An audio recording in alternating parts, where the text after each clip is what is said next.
Hi everyone, welcome back to the Crawl Stock Workshop. Right, today I thought I'd do a video on making a set of bumpers for a TF2, which seems to be quite a regular thing. A lot of you asking what sort of thing I can make. You know, there's a lot of things I can make, there's a lot of things I can't make, but I'll give most things a go, and I'll be open and honest with you if you contact me as to what I can do. So the customers brought this TF2 in. I'm not fully au fait with the body shells. I can't remember what the customer said was the name of this one, but it's basically a Hilux. So he would like to keep in keeping with the original style bumper, which I am able to do. I did a very similar thing a little while back for somebody I made one for a Land Rover, so I managed to scallop out the back. This was actually a practice one. But yeah, scalloped out the back, which will be, be similar to what they're asking for there. And luckily that's the sort of same size material, which is fantastic, because I've got some of that. So that's that. And then on the back, they've asked for a tubular style bumper, which just tucks up under the rear. Don't want it hanging out too far, obviously, because it changes your approach angle and things.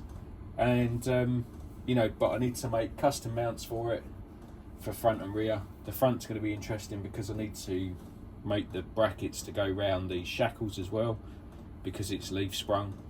And these chassis, they're not the best chassis really for making brackets for, because there isn't really a lot of places to attach stuff. And I don't like, if it were my own, I'd obviously probably modify it quite heavily, but being somebody else's, they like to keep it in fairly original. So I'm going to try and make the brackets to fit around the original suspension system and steering, etc. So I'll get the body off and we'll have a quick look at what I'm talking about. Okay, so we're in the front wheel arch now, and hopefully you can see what I'm talking about with regard to there isn't many places to mount to. So what they give you is this front hole is for mounting the original bumper, but that is the only hole, and I don't like things wobbling about. So if I'm going to make something for somebody, the last thing I want is for it to be bouncing up and down when they're driving along. So what I'm going to do is I'm going to use this hole and this third hole. So I'm going to make a bracket which spans over the top of the front shackle. It doesn't interfere with the suspension at all, and then it's going to come and bring the bumper in line with what would be the original height for the bumper. Now, because of the style of bumper they've asked for, I'm going to have two thin brackets that will protrude through the body, so it's going to have to cut a couple of little slots in the body. But the advantage is that if you do end up bashing this truck, you're going to be bashing against the chassis and not against the body, which currently it is. So it's going to be a lot stronger. But obviously that's going to take a little bit of working out. And when people say how much are your bumpers, and I say they're X amount, quite often I get, well, I can get them from China for so and so. If you can get them from China for so and so, please get them from China, but I guarantee they won't last like mine do. And now we're on the rear. Lot easier to make. So they have got this scale looking exhaust, which looks really cool with the body fitted. But as you can see, we've got 1, 2, 3, 4 potential points for mounting. Now, I have made them fit on these two rears before, and they are plenty strong enough. So I'll make them fit these. On this body, there is quite a bit of overhang, so it's probably going to end up coming about here. So when you look at how long the rear brackets are going to be, you're probably looking at about 50 millimeters there.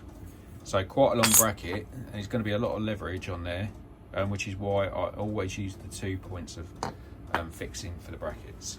So that's a quick look at the chassis. We'll start taking some measurements, put the measurements down on a bit of card, a bit of paper, and then we can start working out distances for the body shell and how long the bumpers actually need to be in themselves. Okay, so hopefully you can see underneath the chassis. So the body's fitted, as it will sit normally. So I've taken some measurements here. I won't show you me taking measurements because that's fairly boring. But what I need to do now is I always use the front of the chassis rail as a datum point. So everything I've measured for the holes, I've measured back from the front of the chassis to the hole, and I always use the center of the hole. And then everything that I measure forward, I measure from the obviously forward of the chassis. So what I'm going to do now is I'm going to measure from the front of the chassis rail to the back of the body. I can obviously measure the thickness of the body. Now, do keep tolerances pretty tight. So if anyone's interested and I ask for accurate measurements, I do really need an accurate measurement, as in probably use a vernier or something like that.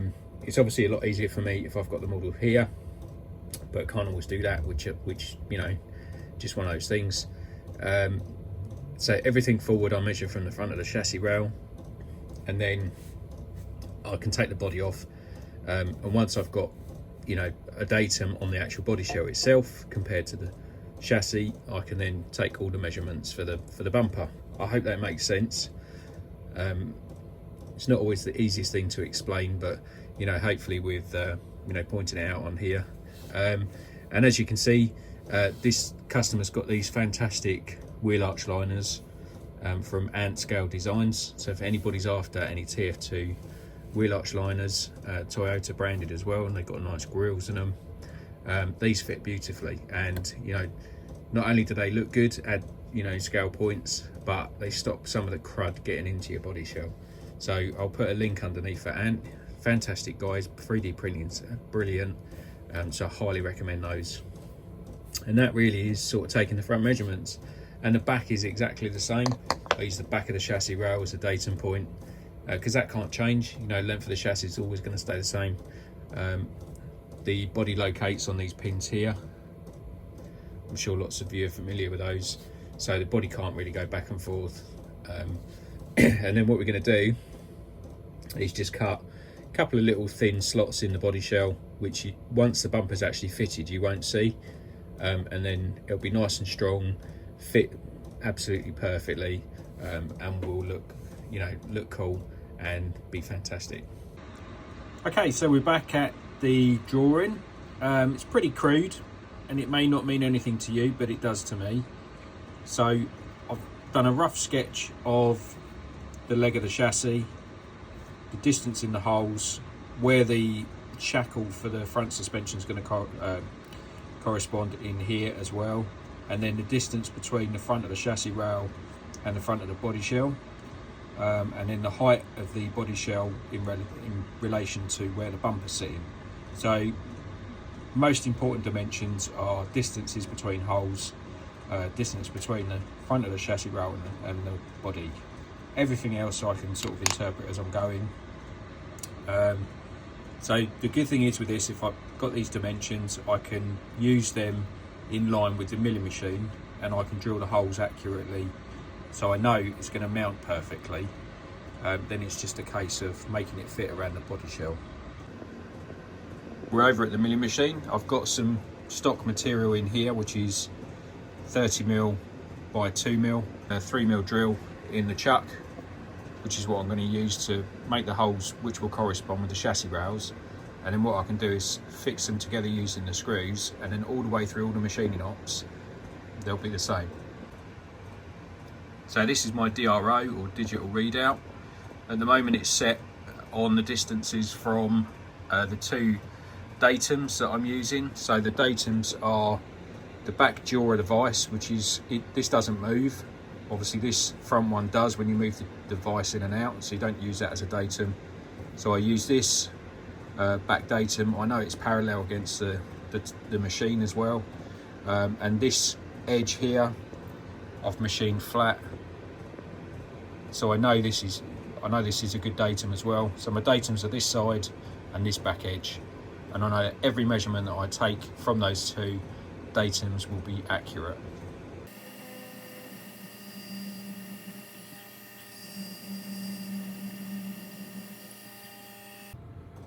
Okay, so to get the second hole, I need to on the x-axis, which is basically side to side on the milling machine. So I need to do a difference of 15mm on there. So we'll take that down so that reads 3mm.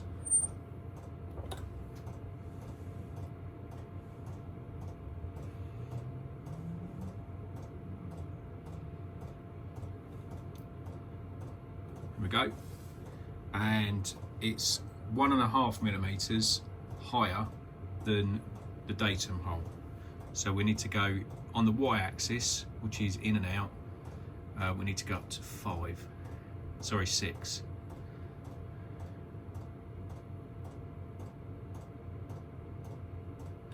There we go. And that will be more than accurate enough for what we're machining here.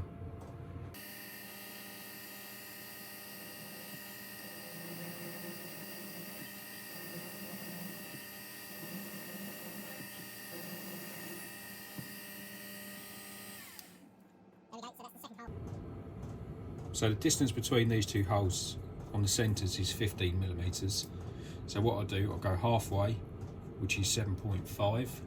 So I'll add 7.5mm onto what I've got, which gives us our x-axis. Okay. And then what I'll do, I'll measure on the chassis rail, from the bottom of the chassis rail up to the top, to see what our clearance is going to be.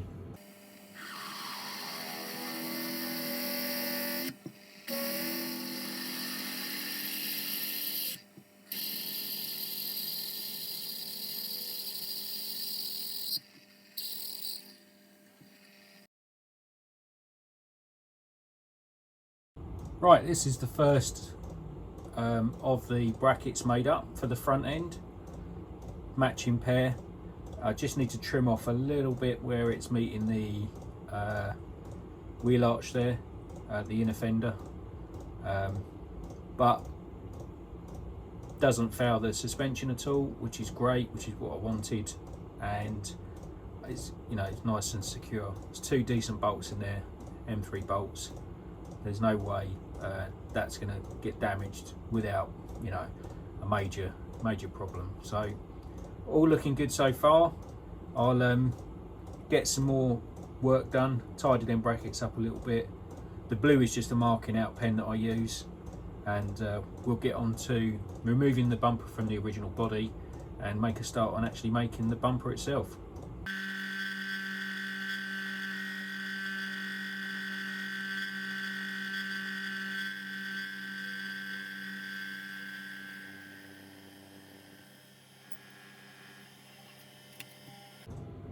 Okay, this is the original bumper off of the Hilux, and as I mentioned earlier, it's got these scallops cut into it. So I'm just machining the scallops into the metal just to make it match obviously what was on there originally. Now spacing is going to be spot on. The profile of the metal is slightly different, but I don't think it's going to deter from the overall look of the truck.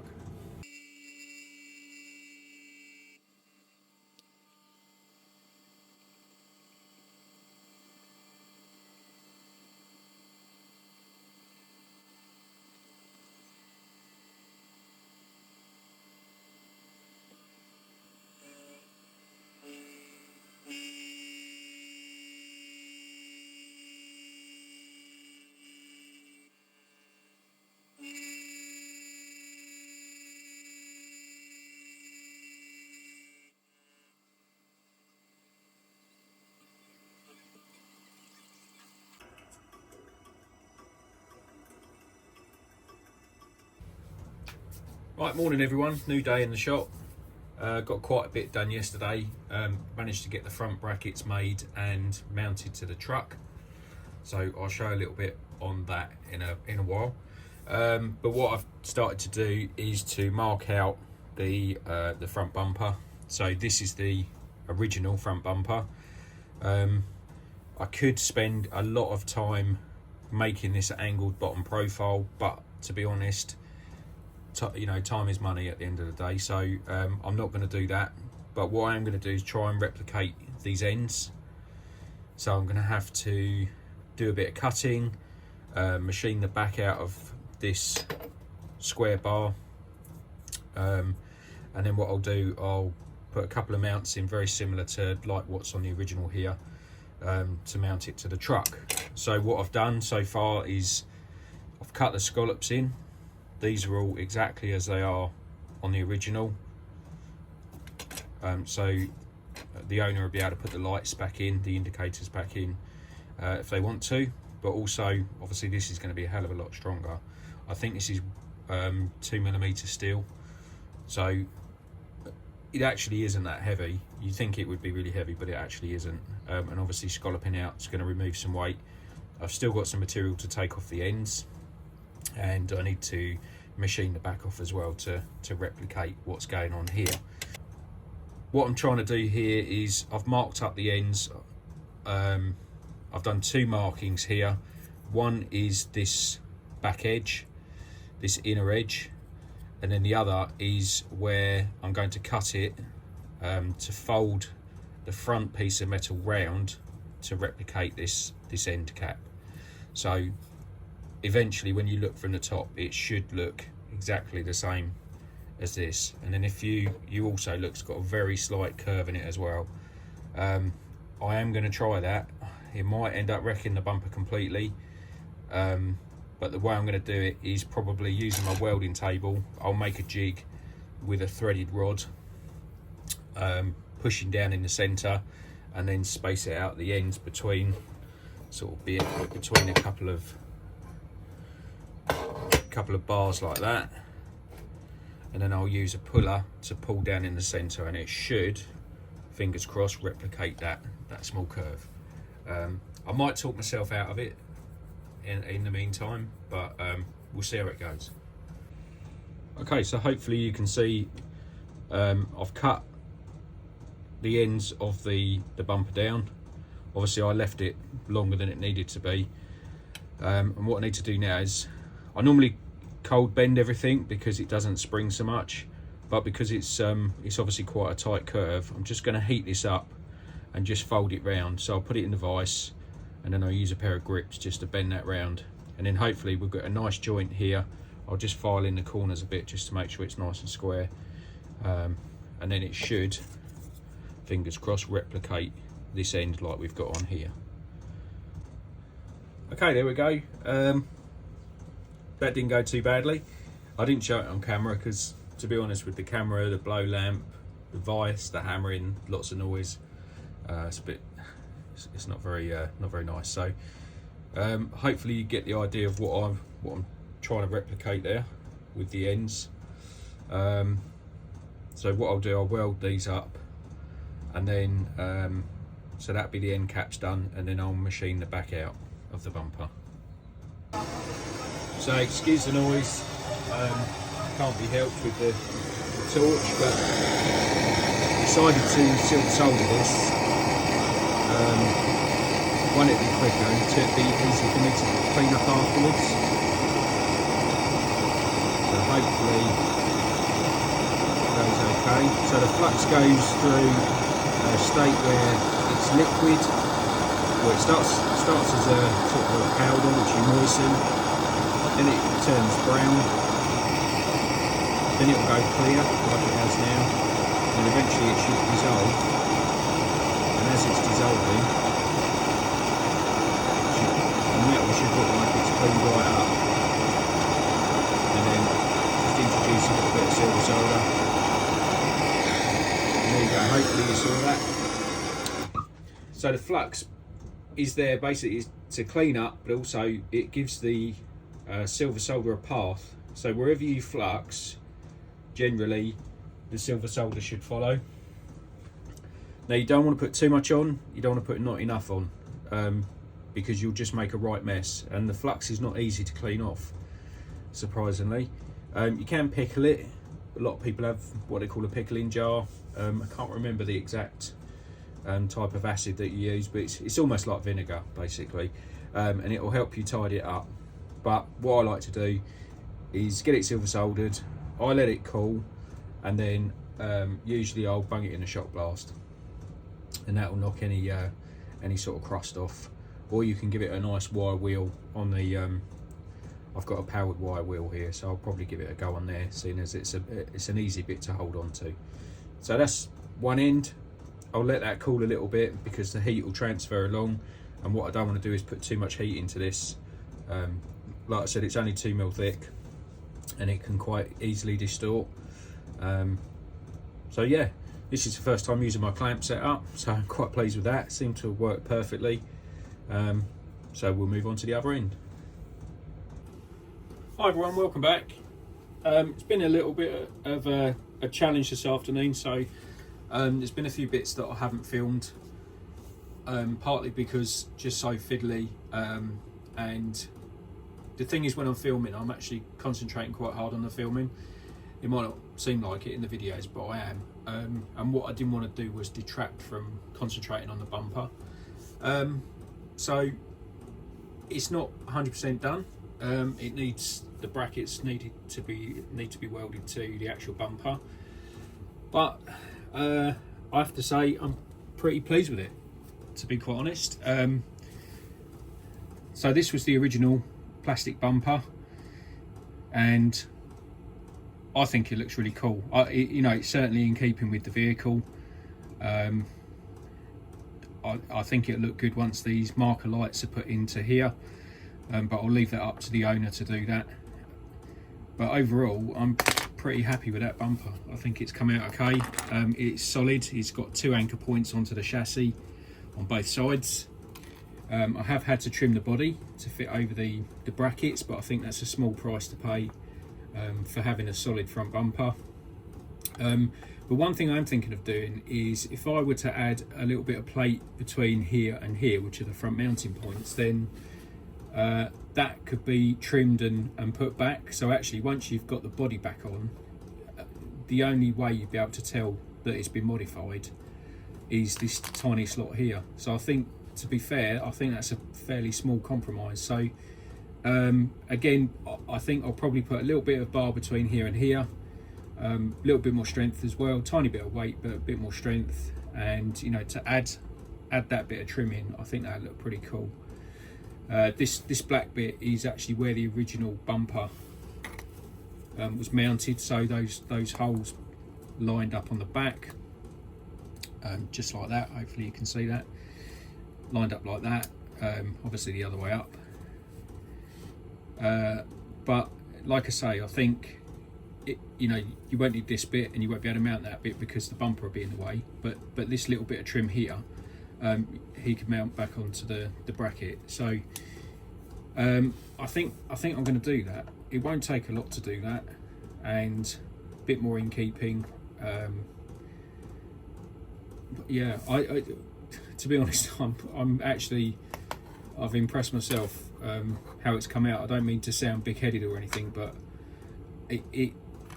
it's going to be solid. That is absolutely solid. That's 14mm box, which is 2mm thick, compared to a bit of, you know, chromed plastic. He's going to paint it black, which will make it look even better. And yeah, the finish is, I'm really pleased with it. I think it's come out brilliant. So what I'll do, I'll end part 1 there, which will be the front bumper. Part 2 will be the rear. I'll probably get onto that in the week, just so I can concentrate on getting this welded up, get that front bit of plate put in, and then I've got some excess here that I can trim off. I'll just I'll probably put that in a milling machine quickly before I weld it all up, and just knock them corners off just to make it all tidy. But yeah, thanks again for coming along. It means a lot to me if you like and subscribe and let your friends know. You know, I think what I do is a little bit unique.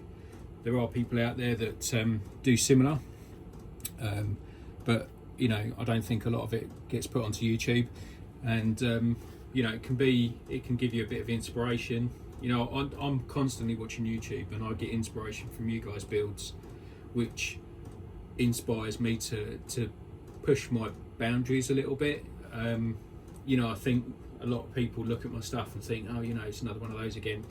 But it's a lot of work goes into this. You know, this is taken probably a whole day, and when I say a whole day, I mean like 9 to 5. it's a lot of work in that, in and out of the milling machine, making the brackets, you know, measuring everything up. I've probably put the body on probably 20 times, 25 times to make sure everything aligns. I wouldn't say it's perfect, but it's pretty good. You know, I'm pretty pleased with it. So I'll cut this one off there. A little bit of welding. So thanks again. Please like, please subscribe. Put something in the comments. I love reading the comments when I'm sitting down having a cup of tea. You know, it's really nice to be able to interact with you guys. So thanks very much, and I'll catch you soon.